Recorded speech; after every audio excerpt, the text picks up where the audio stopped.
Hey everyone, I know this isn't really the type of content I do over here, but I just saw the film Weapons by Zach Cregger and I was really blown away. So I thought I would share some of my thoughts and just a quick review over here. Warning, there are going to be spoilers ahead, so if you don't want this film spoiled for you, I would go ahead and hold off on watching it until you've seen this movie in theaters. Now, this was just a really great film all around.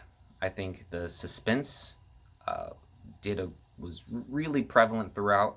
For a horror movie, you're really looking for something that's going to keep you anxious the entire time, and that movie delivers on that.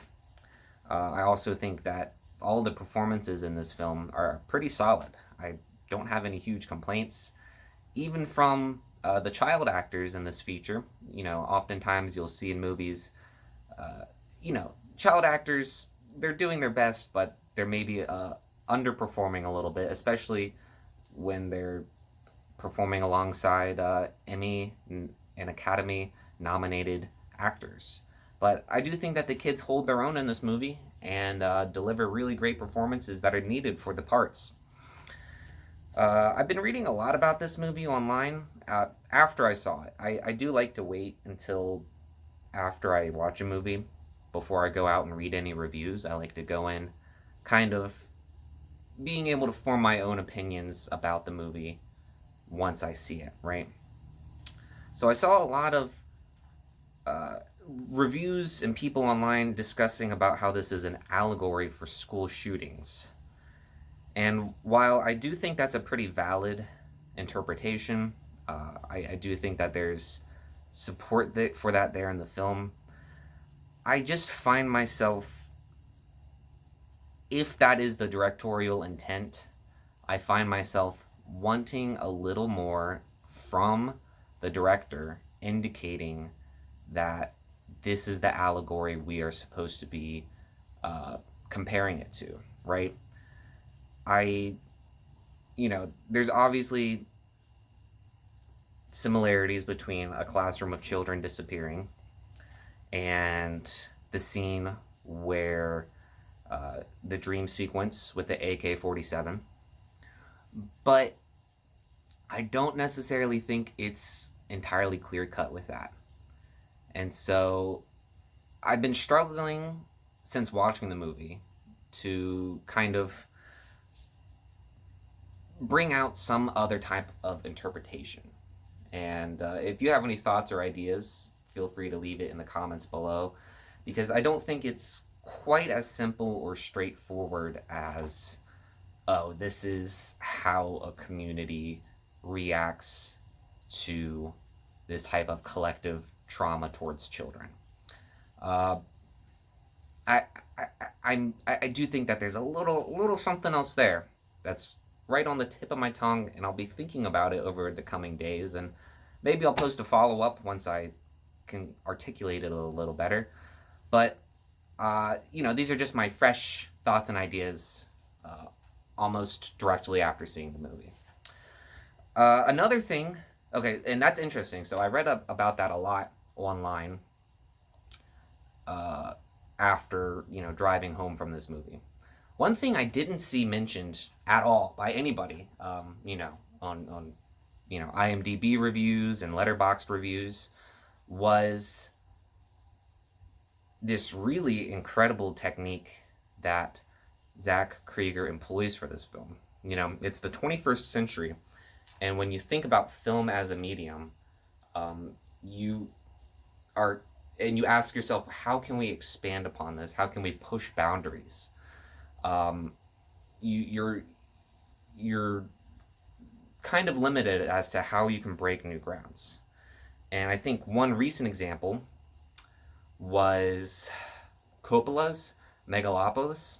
As much as it was panned, I do find the scene where the actor in the film interacts with a real life actor in the movie theater very intriguing. And Zach Cregger takes that idea, and I think he works it in a little more better and a bit more organically. So you're not having the movie stop for a conversation. You are having this conversation that is more fluidly ingrained with the rest of the movie. Um, so, for those of you who don't know, and again, I haven't seen anyone talk about this online, even though I think it's pure genius. Um, Apparently, with this movie, there is a hired plant, an actor, in the audience of every screening of this film. And they're sitting in the back row and they just talk the entire time. Um, and, they're not even really offering any incredible or insightful commentary. They're just making base level observations about what's happening in the film. So, for example, they would go, "Oh, she's been drinking," or, "Oh, wow, I will be mad too if that was my kid," you know, stuff like that, and constantly. I mean, almost every single scene of the first act of this film has this audience plant just talking, or in some cases even belching very loudly. Um, and it really, as a moviegoer, creates this tension in you because you have what's happening on screen, but then at any moment, somebody could chime in from the back row of the theater with just the most asinine observation possible. And I think that's a great move on Zach Cregger's part. Keeping you as the audience on your toes the whole time. Sorry, I had a phone call interrupt my train of thought, but what was I saying? Basically, as an audience, you have this anticipation and dread and anxiety about what's happening, both on the screen and off in the audience behind you. And so it makes for a really kind of like edge of your seat experience. And even it even builds throughout the course of the film, right? From other people in the audience turning to this paid actor and politely giving a shh to escalating all the way to people all the way in the front row turning around and saying, "Hey, shut the fuck up." It's amazing, and props to this actor at the screening too. Their improv skills have to be pretty good because they were on their toes with it. They replied right back in a snap. "Don't tell me to shut the fuck up. I'll talk when I want." Amazing. I don't know if I could improv a line like that if you put a gun to my head. So, huge shout out to whoever this actor was. And this anxiety and it only builds up, right?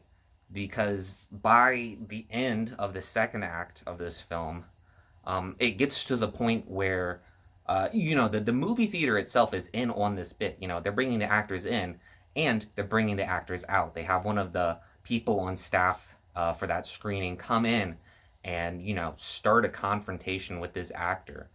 It's a whole back and forth, and you know one person saying, "I'm not fucking going," and the other person saying, you have to. We've got several complaints. I'm going to ask you only one more time nicely to leave. It's dreadful. Hearing this in your periphery going on is so anxiety inducing. And then meanwhile, you have on screen like Marcus being cursed and turning into, the one of these titular weapons of this film. It makes for just a teeth clenching experience. Okay. And I really, with this particular bit, and why I really think it works on the next level here, is I think Zach Cregger is commenting on how we as an audience react to the horrors in front of us, right? He's shining a light on it. He's shining a light on our need to kind of fill empty space in our own discomfort and to try to trivialize horrors that are happening in front of us. Uh, so it was really great. I gotta say the applause that the audience gave to the actor when they were finally escorted out of the theater by the movie theater employee was well deserved. Um, and I think the timing on it is good too because they leave right at the end of the second act, leaving you uh, able to really kind of sit with in this silence that incredible third act of the film where you have all these other reveals happening. So that's just my quick and dirty thoughts and impressions on Weapons by Zach Cregger. Definitely check it out if you haven't already. And make sure you comment down below what you thought of the film and why you don't think more people are talking about the audience plant that they have sitting in on all these screenings. Thanks again, guys, and I'll see you in the next one.